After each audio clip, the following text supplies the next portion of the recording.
L'Assemblée nationale de Côte d'Ivoire a été renouvelée à près de 90% à l'issue des dernières législatives. Mais déjà avant ce renouvellement, l'institution ne fonctionnait plus normalement à cause de la crise.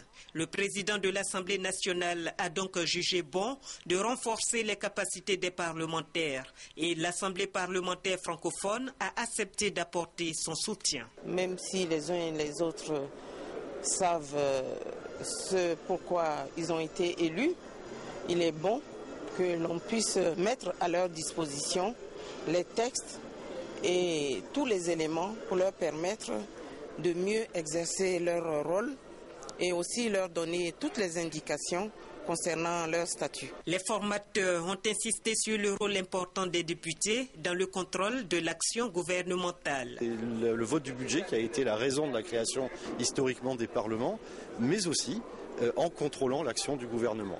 Et je crois que pour tout ça, il faut avoir la légitimité démocratique qu'ils ont et aussi des techniques.